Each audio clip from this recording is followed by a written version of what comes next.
अस्सलामुअलैकुम नाजरीन। पिछली किस्त के इख्तिताम पर उस्मान और उसके सिपाही अजनी किले में थे।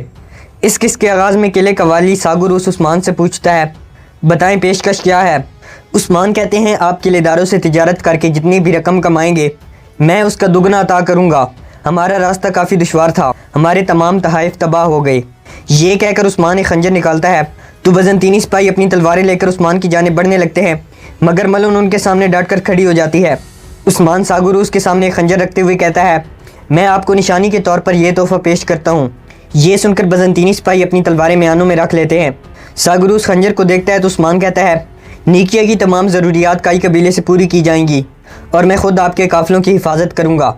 ये सुनकर सागुरूस खड़ा हो जाता है और अपने एक बजंतीनी सिपाही से कहता है, कातिब को बुलाओ, उस्मान साहिब के साथ मुआहदा करना है। बाहर यारकुताई गंजीबे से कहता है, आप थक गए होंगे, आप अपनी वालदा और अपने वालिद से मिलने इतने दूर अपने इलाके में गए और फिर काराबाग से यहाँ इतने दूर घोड़े पर हमारे साथ जंग करने के लिए आ गए। गंजीबे कहता है, मुझे खुशी है कि मैं अपने साथियों से आ मिला हूँ। मुझे हमेशा सरदार के साथ लड़ी गई जंगें याद आती थीं। गुप्तो कहता है, जब तक हमारे घोड़े मार न जाएँ और हमारे जिस्म में खून का एक एक कतरा सूख न जाए तब तक हम उस्मान साहिब के साथ हैं। दूसरी तरफ निकोला कोसिस और रोगतोस को बताते हुए कहता है, मुझे लगा था कि उस्मान का काम ख़त्म हो जाएगा, मुझे लगा था इस दफ़ा तो बस खेल ख़त्म, मगर वो एक बार फिर मेरे हाथों से निकल गया। निकोला की ये बात सुनकर कोसिस और रोगतोस गुस्से में आ जाते हैं और कोसिस निकोला पर चिल्लाते हुए कहता है, वो तुम्हारे जाल से कैसे बच निकला, तुमने उसके खिलाफ एक ज़बरदस्त जाल बिछाया था।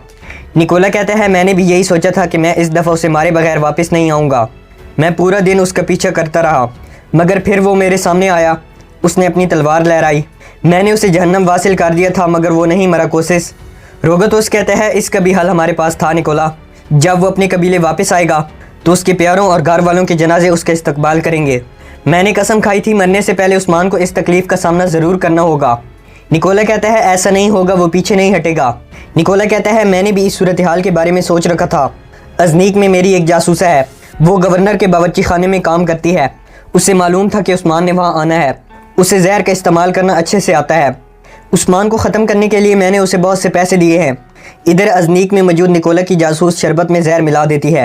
रोगतोस कहता है, तुम कभी हार नहीं मानते निकोला, और यही चीज़ तुम्हें निडर और अच्छा दोस्त बनाती है।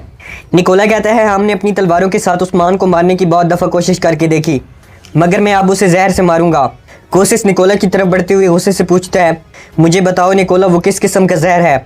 निकोला कहता है, वो इतना ताकतवर जहर है कि एक मजबूत घोड़े को भी चंद लम्हों में मार डाले।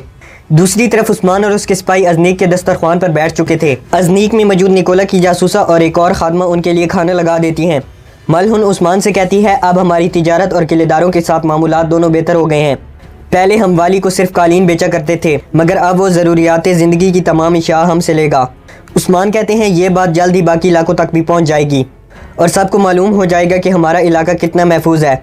मलहुन कहती है, हम दिन ब दिन कामयाब हो रहे हैं, अल्लाह आपको और आपकी नस्ल को बहुत से कामयाब और मुबारक दिन दिखाए। इसी दौरान सागुरूस वहाँ आता है और उस्मान से कहता है, हम आपको ऐसी हालत में यहाँ से जाने की इजाज़त नहीं देंगे, अभी तो हमने अपने मुआहदे की खुशी भी मनानी है। फिर सागुरूस भी उनके साथ अपनी नशस्त पर आकर बैठ जाता है। दूसरी तरफ बाला खातून कुरान मजीद की तिलावत करती है और फिर अपने हाथ उठाकर अल्लाह ताला से दुआ मांगती है। दुआ के बाद बाला उरहान को देखते हुए कहती है, बस थोड़ा वक्त रह गया है उरहान, बहुत जल्द तुम अपनी वालदा और बाबा से मिलोगे। बाहर जूलिया और उसके आदमी काई कबीले को घेर लेते हैं। जूलिया अपने आले से काई कबीले की हिफाजत पर मामूर सिपाहियों को मार देती है और इसके बाद वो आहिस्ता आहिस्ता उस्मान के खेमे की जाने बढ़ने लगते हैं। इसी दौरान जूलिया के दो आदमी काई लिबास पहनकर उस्मान के खेमे के सामने आते हैं। ड्यूटी पर मौजूद सिपाही कहते हैं, ये मुहाफिज बदलने का वक्त तो नहीं है। इतने में जूलिया के आदमी कांटेदार जहर वाले तीर फेंकते हैं और उस्मान के खेमे की हिफाजत पर मामूर सिपाहियों को मार देते हैं और उन सिपाहियों की जगह जूलिया के आदमी तुर्क लिबास में खड़े हो जाते हैं। जूलिया सरदारी खेमे का दरवाज़ा खोलकर अंदर दाखिल होती है। गोंचा सरदारी खेमे में सो रही थी। गोंचा को जैसे ही कदमों की आहट सुनाई देती है तो गोंचा अपनी तलवार निकालकर जूलिया की तरफ बढ़ने लगती है, मगर जूलिया गोंचा की तरफ जहर वाला तीर फेंकती है जो सीधा गोंचा के सीने में लगता है और इस तरह गोंचा बेहोशी की हालत में नीचे गिर जाती है। दूसरी तरफ अजनीक में उस्मान के सिपाही खाना खा रहे थे। उस्मान के सिपाहियों को देखकर सागुरूस कहता है, क्या हुआ, क्या खाना आप लोगों को पसंद नहीं आया। इसी दौरान निकोला की जासूस शरबत लेकर अंदर दाखिल होती है।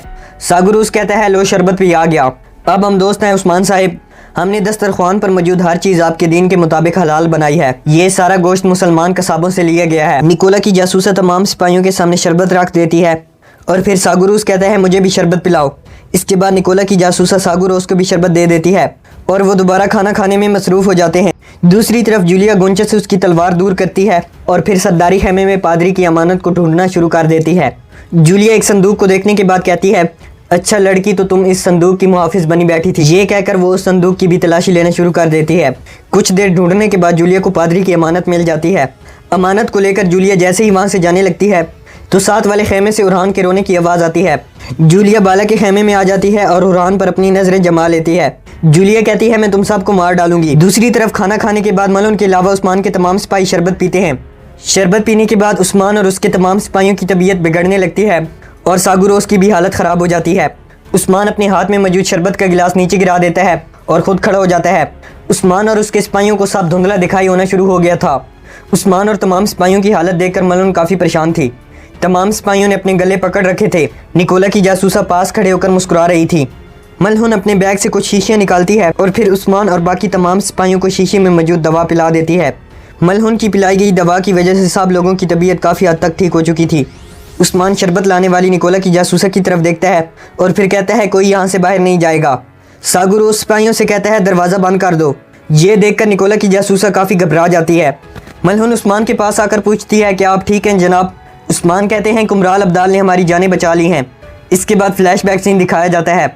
कबीले में कुमराल अब्दाल उस्मान से कह रहे थे, आपके खिलाफ वहाँ सबसे ज़्यादा ख़तरनाक जहर इस्तेमाल किया जा सकता है। कुमराल अब्दाल को शीशियाँ उस्मान को देते हुए कहते हैं, ये हर किस्म के जहर की दवा है, इसके एक ही घूंट से हर किस्म के जहर का इलाज किया जा सकता है। ये सुनकर उस्मान मलहून से कहते हैं, मलहून तुम अजनीक में कुछ नहीं खाओ पियोगी, अगर हमसे कोई गद्दारी हुई तो हमारी जानें तुम्हारे हवाले हैं मलहून। इसके बाद मलहून ने कुमराल अब्दाल से दवा वाली शीशियाँ पकड़कर अपने बैग में रख ली थीं। उस्मान उठकर वहाँ मौजूद तमाम खादमाओं के पास आ जाते हैं और बारी बारी उन्हें एक नज़र देखते हैं।